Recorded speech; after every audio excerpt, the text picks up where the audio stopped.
Hi friends, welcome back to my channel. Jayashreen Jessica. అందరూ ఎలా ఉన్నారండి? నేనైతే చాలా బాగున్నాను. మీరందరూ కూడా బాగుండాలని మనస్ఫూర్తిగా కోరుకుంటున్నాను. మరో మంచి వీడియోతో మీ ముందుకైతే వచ్చేసానండి. అమలక ఏకాదశి రోజున శ్రీ మహావిష్ణువును, లక్ష్మీదేవి అమ్మవారిని ఇద్దరిని పూజించాలి. ఆ రోజున స్వామివారిని ఉసిరికాయలతో పూజిస్తే చాలా మంచిది. ఈ 2025 సంవత్సరంలో అమలక ఏకాదశి ఏ రోజున వచ్చిందంటే మార్చి 10 సోమవారం రోజున వచ్చిందండి. ఈ రోజున విష్ణువును, లక్ష్మీదేవిని పూజించడం వల్ల ప్రత్యేకమైన ఫలితాలు లభిస్తాయి. స్వామి అమ్మవారి అనుగ్రహం మన మీద ఉందంటే మనం ఎప్పుడు కూడా సుఖ సంతోషాలతో, ఆయుర ఆరోగ్యాలతో ఉంటాం. ఈ ఏకాదశి రోజున ఉసిరి మొక్కను నాటడం చాలా శుభప్రదం. అలానే ఉసిరికాయల్ని ఎవరికైనా దానం చేసినా చాలా మంచిది. స్వామివారి పూజలో ఒక్క ఉసిరికాయ దీపం వెలిగించినా చాలా చాలా మంచిది. పాల్గొన మాసంలో వచ్చే ఏకాదశి రోజున స్వామి అమ్మవార్లిద్దరినీ కూడా పూజించి సాయంత్రం దేవాలయానికి వెళ్ళి దేవాలయంలో ఉసిరి చెట్టు ఉంటుంది కదండి, ఉసిరి చెట్టు చుట్టూ 7 ప్రదక్షిణలు చేస్తే చాలా చాలా మంచిది. ఈరోజు ఈ వీడియోలో అమలక ఏకాదశి రోజున స్వామి అమ్మవార్ల పూజను నేను ఏ విధంగా చేస్తానో షేర్ చేస్తానండి. ఈ వీడియో అయితే మీ అందరికీ చాలా బాగా నచ్చుతుంది, యూజ్ అవుతుంది. నా వీడియో నచ్చినట్టయితే ప్లీజ్ లైక్ చేయండి. ఎవరైనా సబ్స్క్రైబ్ చేసుకోకపోతే సబ్స్క్రైబ్ చేసుకోండి. ఏకాదశి రోజున కొన్ని నియమాలు అయితే పాటించాలి. ఏకాదశి రోజున పాటించవలసిన నియమాలు ఏంటంటే, ఆ రోజున ఎవరో కూడా క్షవరం చేయించడం కానీ, గోళ్ళు కత్తిరించడం కానీ చేయకూడదు. జుట్టు కట్ చేసుకోవడం లాంటివి చేయకూడదు. ఏకాదశి రోజున స్వామి అమ్మవార్లిద్దరినీ కూడా పూజించి ఉపవాసం ఉంటే చాలా మంచిది. ఆ రోజున బియ్యంతో చేసిన ప్రసాదం అంటే అన్నం కానీ లేదా బియ్యంతో చేసిన ప్రసాదం మాత్రం తినకూడదు. ఎందుకంటే బియ్యంలో ముర అనే రాక్షసుడు ఉంటాడంట. అందుకని ఏకాదశి రోజున అన్నం మాత్రం అస్సలు తినకూడదు. కావాలంటే పాలు పండ్లు తీసుకుని ఉపవాసం ఉండొచ్చు. ఆరోగ్యరీత్యా ఏదైనా ప్రాబ్లం ఉందంటే గోధుమ రవ్వతో చేసిన పాయసం తిని కూడా ఉపవాసం ఉండొచ్చు. పూజ ఎలా చేయాలంటే, ఉదయాన్నే లేచి ఇల్లు గుమ్మాలన్నీ శుభ్రం చేసుకొని ఇంటి ముందు చక్కగా అందంగా ముగ్గులు వేసుకోవాలి. తల స్నానం చేసి ద్వార పూజ చేసుకోవాలి. గుమ్మాన్ని చక్కగా పసుపు రాసి కుంకుమ బొట్లు పెట్టి దీపారాధన చేసుకోవాలి. పువ్వులను సమర్పించి 2 అగరవత్తులను వెలిగించి ప్రసాదం పెట్టి హారతి ఇచ్చి నమస్కారం చేసుకోవాలి. ద్వార పూజ కంప్లీట్ అయిన తర్వాత స్వామి అమ్మవార్ల పూజను పూజా మందిరంలో అయినా చేసుకోవచ్చు. లేదంటే ప్రత్యేకంగా పీఠం ఏర్పాటు చేసుకొని అయినా పూజ చేసుకోవచ్చు. నేనైతే పీఠంని ఏర్పాటు చేసుకొని పూజ చేసుకుంటున్నానండి. మీ దగ్గర స్వామి అమ్మవార్ల విగ్రహం కానీ ఫోటో కానీ ఉంటే పెట్టుకోండి. ఈ విధంగా స్వామి అమ్మవార్లు కలిసి ఉన్న ఫోటో పెట్టుకుంటే చాలా మంచిది. ఒకవేళ స్వామివారి ఫోటో, అమ్మవారి ఫోటో విడివిడిగా ఉన్నా విడివిడిగా అయినా పెట్టుకోవచ్చు. ముందుగా పీటని ఏర్పాటు చేసుకోవాలి. మీరు ఎక్కడైతే పూజ చేద్దాం అనుకున్నారో ఆ ప్లేస్ని తడి క్లాత్తో తుడిచి బియ్యం పిండితో అష్టదళ పద్మ ముగ్గు వేసుకోవాలి. ఆ తర్వాత ఒక పీటను తీసుకొని శుభ్రంగా కడిగి పసుపు రాసి కుంకుమ బొట్లు పెట్టి ఆ పీట మీద ఒక జాకెట్ ముక్కను కానీ తెల్లని టవల్ కానీ వేసుకోవాలి. స్వామి అమ్మవార్ల ఫోటో నిలుపుకోవడం కోసం 3 గుప్పిళ్ళు కానీ 5 గుప్పిళ్ళు కానీ బియ్యం పోసి ఆ బియ్యం మీద పసుపు, కుంకుమ, గంధం వేసి 1 రూపీ కాయిన్ పెట్టుకొని స్వామి అమ్మవార్ల ఫోటో అయితే నిలుపుకోవాలి. నేనైతే స్వామి అమ్మవార్లు కలిసి ఉన్న ఫోటో అయితే పెట్టుకున్నాను. ముందుగా స్వామివారికి, అమ్మవారికి గంధం కుంకుమ బొట్లు పెట్టుకొని తులసి దళాల మాల అయితే సమర్పించాను. స్వామివారికి తులసి దళాల మాల వేస్తే చాలా మంచిది. మీ దగ్గర ఏనుగులు ఉంటే పెట్టుకోండి, చాలా మంచిది. నేనైతే ఏనుగుల్ని అటు ఇటు పెట్టుకున్నాను. నా దగ్గర ఉన్న వెంకటేశ్వర స్వామి విగ్రహం, లక్ష్మీదేవి అమ్మవారి విగ్రహం అయితే ఒక చిన్న పీటను తీసుకొని పెట్టుకున్నాను. స్వామివారి విగ్రహం ఉంటే పెట్టుకోండి, చాలా మంచిది. స్వామివారికి అభిషేకం చేసినా చాలా మంచిది. స్వామివారికి అటు ఇటు శంకుచక్ర నామాలు ఉంటే చాలా మంచిదండి. మీ దగ్గర విగ్రహాలు లేకపోతే స్వామి అమ్మవార్ల ఫోటో దగ్గరే పూజ చేసుకోవచ్చు. నేను అమ్మవారిని కూడా ఈ విధంగా ఏర్పాటు చేసుకున్నాను. ముందుగా స్వామి అమ్మవార్లకి గంధ కుంకుమ బొట్లు అయితే పెట్టాను. పూజలో కామాక్షి దీపం పెట్టుకుంటే చాలా మంచిది. కామాక్షి దీపం అంటే కోరికలు నెరవేర్చే దీపం. ముందుగా కామాక్షి దీపానికి కూడా గంధ కుంకుమ బొట్లు పెట్టి నూనెను వడ్డించి 2 ఒత్తుల్ని ఒక ఒత్తిగా చేసి ఉంచుకోవాలి. ముందుగా వినాయక స్వామి పూజ చేసుకోవాలి. అమ్మవారి దగ్గర ఒక బౌల్లో పసుపు, ఇంకొక బౌల్లో కుంకుమ నిండుగా పెట్టుకోండి. అమ్మవారి దగ్గర పసుపు కుంకుమలు నిండుగా పెట్టుకోవడం వల్ల మనం నిండు నూరేళ్ళు కూడా సౌభాగ్యంతో ఉంటాం. ముందుగా మనం ఏ పూజ చేసినా విఘ్నాలు కలగకుండా గణపతి పూజ చేసుకుంటాం కాబట్టి వినాయక స్వామి విగ్రహం కానీ పసుపు వినాయకుడిని అయినా పెట్టుకోవచ్చు. నేనైతే వినాయక స్వామి విగ్రహాన్ని పెట్టుకున్నాను. స్వామివారికి ముందుగా గంధ కుంకుమ బొట్లు పెట్టుకున్నాను. వినాయక స్వామి అష్టోత్తరం చదువుకుంటూ స్వామివారికి పసుపు, కుంకుమ, గంధం, అక్షంతలు, పువ్వులు అన్నీ సమర్పించాను. ఓం గం గణపతియే నమః అనుకుంటూ పువ్వులతో, అక్షంతలతో స్వామివారికి పూజ చేసుకోవచ్చు. వినాయక స్వామి శ్లోకాలు, అష్టోత్తరం చదువుకుంటూ పువ్వులతో, అక్షంతలతో పూజ చేసుకోవచ్చు. నేనైతే స్వామివారి శ్లోకాలు, అలానే ఓం గం గణపతియే నమః అనుకుంటూ స్వామివారి అష్టోత్తరం చదువుకుంటూ పువ్వులతో, అక్షంతలతో పూజ చేసుకున్నానండి. స్వామివారి దగ్గర పిండి ప్రమిదలు అయితే దీపారాధన చేశాను.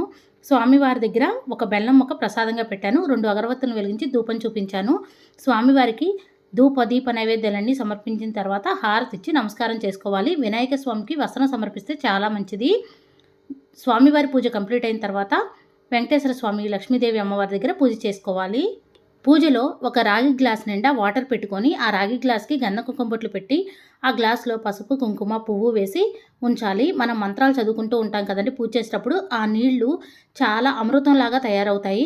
పూజ కంప్లీట్ అయిన తర్వాత ఆ నీటిని ఇల్లంతా చల్లుకుంటే ఇల్లంతా కూడా పాజిటివ్ ఎనర్జీతో నిండి ఉంటుంది. మన మీద కూడా చల్లుకోవచ్చు. తర్వాత మనం కామాక్షి దీపాలని ఏకహారతో కానీ అగరవత్తితో కానీ వెలిగించుకోవాలి. మనం ఎప్పుడైనా సరే స్వామివారి పూజ కానీ అమ్మవారి పూజ కానీ చేసేటప్పుడు చక్కగా చీర కట్టుకొని చేతి నిండా గాజులు వేసుకొని నుదుటిన బొట్టు పెట్టుకొని గంధం పెట్టుకొని కాళ్ళకి పసుపు రాసుకొని పూజ చేసుకుంటే చాలా మంచిది. కామాక్షి దీపం దగ్గర కూడా 2 అక్షంతలు పువ్వులు పెట్టి నమస్కారం చేసుకోవాలి. కామాక్షి దీపం పెట్టుకోవడం వల్ల మన మనసులో ఉన్న కోరికలన్నీ నెరవేరుతాయి. కామాక్షి దీపాన్ని వెలిగించుకున్న తర్వాత వెంకటేశ్వర స్వామి దగ్గర పూజ చేసుకుంటున్నాను. స్వామివారికి తులసి దళాలతో అయితే పూజ చేసుకుంటున్నానండి. తులసి దళాల మాల వేసిన, తులసి దళాలతో పూజ చేసిన చాలా మంచిది. వెంకటేశ్వర స్వామి అష్టోత్తరం, సహస్రనామం చదువుకుంటూ స్వామివారి దగ్గర తులసి దళాలతో అయితే పూజ చేసుకున్నాను. తర్వాత అమ్మవారి దగ్గర కూడా పూజ చేసుకుంటున్నానండి. అమ్మవారికి పువ్వులైతే సమర్పించాను. ఓం శ్రీమాత్రే నమః అనుకుంటూ పూజ చేసుకోవచ్చు. లక్ష్మీదేవి అమ్మవారి అష్టోత్తరం, సహస్రనామం, కనకదార స్తోత్రం, లలిత సహస్రనామం చదువుకుంటూ అమ్మవారి దగ్గర పువ్వులతో, అక్షింతలతో, అలానే మంగళకరమైన వస్తువులతో పూజ చేసుకుంటే చాలా మంచిది. చిట్టి గాజులతో, గోమతి చక్రాలతో, గవ్వలతో, పసుపు కొమ్ములతో, 1 రూపీ కాయిన్స్తో, ఒక్కలతో ఇలా అమ్మవారికి మంగళకరమైన వస్తువులతో పూజ చేసుకోవచ్చు. అమ్మవారి పూజలో తాంబూలం పెట్టుకుంటే చాలా మంచిది. అలానే అమ్మవారి దగ్గర గాజులు పెట్టుకున్నా చాలా మంచిది. ఇక్కడ నేనైతే వెంకటేశ్వర స్వామి అష్టోత్తరం, గోవిందనామాలను చదువుకుంటూ తులసి దళాలతో, అలానే అక్షింతలతో, పువ్వులతో అయితే పూజ చేసుకుంటున్నాను. తర్వాత అమ్మవారి అష్టోత్తరం చదువుకుంటూ అమ్మవారి దగ్గర అయితే మంగళకరమైన వస్తువులతో అయితే పూజ చేసుకుంటున్నానండి. ఈ విధంగా వెంకటేశ్వర స్వామి దగ్గర పిండి ప్రమిదలో దీపారాధన చేస్తే చాలా మంచిది. బియ్యం పిండిలో కొద్దిగా పాలు, బెల్లం ముక్క వేసి మంచినీళ్ళు కలుపుకుంటూ ప్రమిదల్లాగా చేసుకోవాలి. పిండి ప్రమిదలకు కూడా గంధ కుంకుమ బొట్లు పెట్టుకోవాలి. పిండి ప్రమిదల మీద గోవిందనామం వేసుకుంటే చాలా మంచిది. అమ్మవారి దగ్గర కూడా తులసి దళాలను సమర్పిస్తే చాలా మంచిదండి. స్వామి అమ్మవార్లు ఇద్దరికి కూడా తులసి దళాలతో పూజ చేసి పిండి ప్రమిదల్లో దీపారాధన చేస్తే స్వామి అమ్మవార్ల అనుగ్రహం మన మీద ఎప్పుడూ ఉంటుంది. మనకి అష్ట ఐశ్వర్యాలు కలుగుతాయి. ప్రతి ప్రమిదకి కూడా గంధం కుంకుమ బొట్లు పెట్టుకోవాలి. వీలైతే గోవిందనామం వేసుకోండి. ప్రతి దీపం దగ్గర కూడా 2 అక్షంతలు పువ్వులు పెట్టి నమస్కారం చేసుకోవాలి. స్వామివారికి అమ్మవారికి ఇద్దరికి కూడా పూజ చేసుకున్న తర్వాత వీలైతే అమ్మవారి దగ్గర కుంకుమార్చన చేసుకోండి, చాలా మంచిది. ఓం శ్రీమాత్రే నమః అనుకుంటూ కుంకుమార్చన చేసుకోవచ్చు. అమ్మవారి దగ్గర పూజ చేసిన కుంకాన్ని మన నుదుటిన ధరిస్తే చాలా మంచిది. అమ్మవారి దగ్గర అష్టోత్తర పూజ, అలానే కుంకుమ పూజ చేసుకున్న తర్వాత స్వామివారికి వడపప్పు కానీ పానకం కానీ ప్రసాదం పెడితే చాలా మంచిది. వడపప్పు, బెల్లం ముక్క, అలానే పానకం అంటే బెల్లంని కరిగించి అందులో కొద్దిగా మిరియాల పొడి, యాలకులు, అలానే తులసి దళాలు వేసి స్వామివారికి ప్రసాదంగా నివేదించాలి. తర్వాత స్వామి అమ్మవార్ల ఇద్దరి దగ్గర తాంబూలం పెట్టుకుంటే చాలా మంచిది. తాంబూలం పెట్టుకున్న తర్వాత హారతి ఇచ్చి నమస్కారం చేసుకోవాలి. పూజ అంతా కంప్లీట్ అయిన తర్వాత ధూపం వేస్తే చాలా మంచిది. ఆ ధూపాన్ని ఇల్లంతా చూపించడం వల్ల ఇల్లంతా కూడా పాజిటివ్ ఎనర్జీతో నిండి ఉంటుంది. స్వామి అమ్మవార్ల దగ్గర అయితే నేను తాంబూలం పెట్టాను. 2 తమలపాకులు, 2 అరటిపళ్ళు పెట్టి తాంబూలం పెట్టచ్చు. 1 రూపీ కాయిన్ కూడా పెట్టొచ్చండి. తర్వాత అమ్మవారి దగ్గర గాజులు పెట్టుకున్నా చాలా మంచిది. తాంబూలం మన దగ్గర ఉంటే పెట్టుకోవచ్చు, లేకపోతే లేదు. నేనైతే తాంబూలం కూడా పెట్టానండి. ఈ విధంగా స్వామి అమ్మవార్ల ఇద్దరికి కూడా భక్తి శ్రద్ధలతో పూజ చేసుకుంటే స్వామి అమ్మవార్ల అనుగ్రహం మన మీద ఎప్పుడూ ఉంటుంది. మనకి ఎలాంటి అనారోగ్య సమస్యలు రాకుండా ఉంటాయి. మన పిల్లలకు కూడా చాలా మంచి జరుగుతుందండి. మనం పూజ ఎంత ఆడంబరంగా చేసామనేది ముఖ్యం కాదు. స్వామివారికి భక్తి శ్రద్ధలతో ఒక్క తులసి దళం సమర్పించినా చాలండి. భక్తి శ్రద్ధలతో స్వామి అమ్మవారిని పూజించాలి. పూజ కంప్లీట్ అయిన తర్వాత పీఠాన్ని శనివారం రోజు సాయంత్రం అయినా కదపొచ్చు, లేదంటే 3 రోజులు ఉంచుకోవాలనుకుంటే ఉంచుకోవచ్చండి. సాయంత్రం కదపాలి అనుకుంటే మాత్రం దీపాలన్నీ కొండెక్కిన తర్వాత పువ్వుల్ని, అలానే అక్షింతలు ఇవన్నీ కూడా పారే నీటిలో కలపాలి. ఒత్తులు కూడా. అదేవిధంగా ఎవరికైనా తాంబూలం ఇస్తే చాలా మంచిది. ఇక్కడ నేను పంచహారతి అయితే ఇచ్చానండి. స్వామివారికి పంచహారతి ఇస్తే చాలా మంచిది. ముత్యాల హారతి ఇస్తే ఇంకా మంచిదండి. చాలామంది నక్షత్ర హారతి, ముత్యాల హారతి ఇలా రకరకాలుగా ఇస్తూ ఉంటారు. నేనైతే పంచహారతి అయితే ఇచ్చానండి. స్వామివారి దగ్గర పెట్టిన తులసి దళాలను మనం ప్రసాదంగా స్వీకరించవచ్చు. మిగిలిన వాటిని పారే నీటిలో కలపాలండి, లేదా ఎవరూ తొక్కని ప్లేస్లో వేయాలి. అలానే పిండి ప్రమిదల్లో ఉన్న ఒత్తుల్ని తీసేసి ఆవుకి ప్రసాదంగా పెట్టొచ్చు, లేదంటే పారే నీటిలో అయినా కలపొచ్చు, లేదంటే నీటిలో కలిపి మొక్కలకైనా పొయ్యొచ్చు. ఎవరు తొక్కని ప్లేస్లో అయితే వేయాలి. నేనైతే స్వామి అమ్మవార్ల పూజనైతే ఈ విధంగా చేసుకుంటానండి. తెలుసుకున్నారు కదండి. శ్రావణ 4వ శనివారం రోజున స్వామి అమ్మవార్ల పూజను ఏ విధంగా చేయాలో మరిన్ని వీడియోస్ కోసం మన ఛానల్ని సబ్స్క్రైబ్ చేయండి. నా ఈ వీడియో మీకు నచ్చిందని అనుకుంటున్నాను.